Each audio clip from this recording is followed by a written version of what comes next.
Сәлеметсіңдер ме балалар? Мен Алматы облысы Қарасай ауданы Қаскелең қаласы Абай атындағы орта мектеп гимназиясының қазақ тілі мен әдебиеті пәнінің мұғалімі Қаныбекова Алша Ермұханқызы. Бүгінгі біздің сабағымыздың тақырыбы Асқар Алтай прописка әңгімесі. Сабағымыздың оқу мақсаты әдеби шығармада көтерілген әлеуметтік қоғамдық мәселені идеясы арқылы түсіндіру, шығармадағы көркем ауыстыруларды анықтау. Сабағымыздың бағалау критерийі әдеби шығармада көтерілген әлеуметтік қоғамдық мәселені идеясы арқылы түсіндіреді, шығармадағы көркем ауыстыруларды анықтайды. Балалар, миға шабуыл әдісі арқылы прописка әңгімесіндегі оқиғаның сюжетін есімізге түсірейік. Бірінші, Арқаттың жолға шығуы. Екінші, боран және оның салдары. Үшінші, жаяу кеткен 3 жолаушы. Төртінші, ертістен өте алмаған автобус. Бесінші, Алтайға кері қайту. Балалар, шығарманың сюжетін ескере отырып, тізбектеу әдісі арқылы Арқатты шалғайдағы күршімге жолға шығуға итермелеген жағдайларды есімізге түсірейік. Әскерден оралған уақытқа, желтоқсан оқиғасының салдары, пропискаға тұрудың қиындығы, тергеуге алынуы, жұмысқа орналасудағы басты кедергі, Арқаттың үміті. Бірінші тапсырма. Қос жазба күнделік арқылы шығарманың идеясын анықтап, көтерілген мәселені түсіндіріңіз. Балалар, шығарманың идеясы қандай? Және қандай қоғамдық әлеуметтік мәселе көтерілген? Бірінші тапсырманың дескрипторы, шығарманың идеясын анықтауға ұсыныстар айтасыздар және көтерілген қоғамдық мәселе бойынша ой білдіресіздер.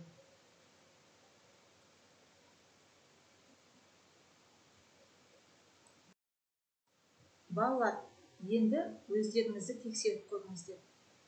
Шығарманың идеясы бүкіл әлемді дүр сілкіндірген желтоқсан оқиғасының қоғам өміріндегі салдарын ашып көрсету, оқырманын өршілдікке, жігерлілікке шақыру.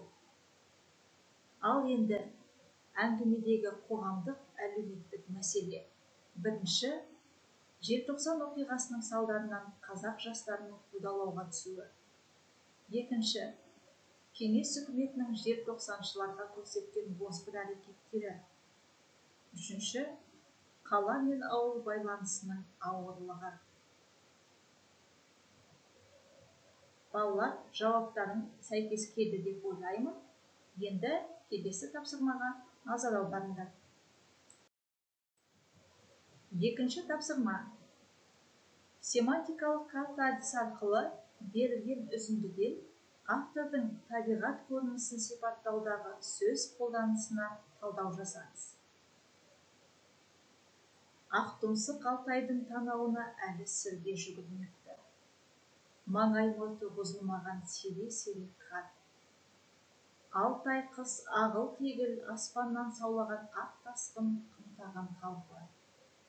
Өлетін елдей. Ойында бірақ белгісіз бір сес бар.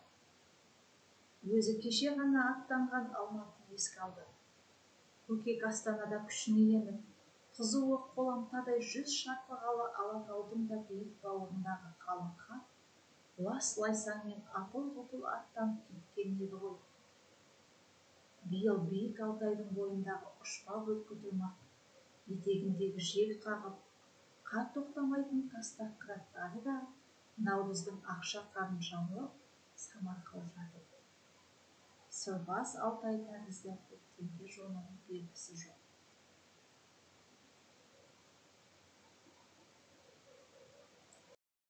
Балалар, Енді өздеріңді тексеріп көріңдер.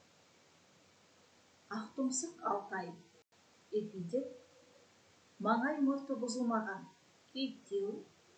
Ақ тасқын, эпитет, өлі дүниеде, теңеу. Бойындағы сес бар, кейіптеу.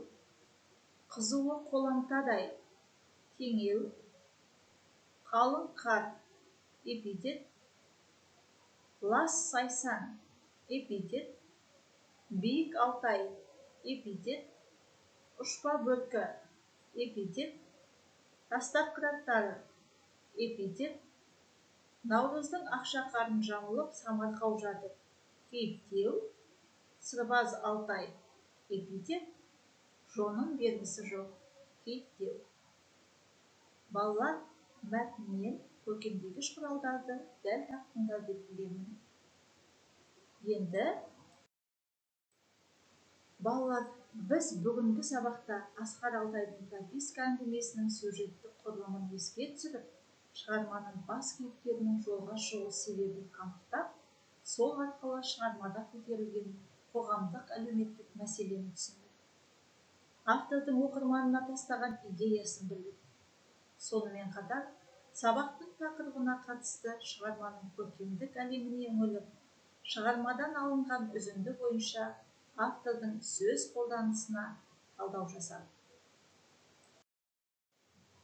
Балалар, бүгінгі біздің сабағымыздың оқу тапсырмасы берілген сілтеме бойынша жазушының өмірбаянымен танысып, хронологиялық кесте толтырыңыздар. Өз ұстаздарыңызға кері байланыс жіберуді ұмытпаңыздар. Біздің бүгінгі сабағымыз аяқталды.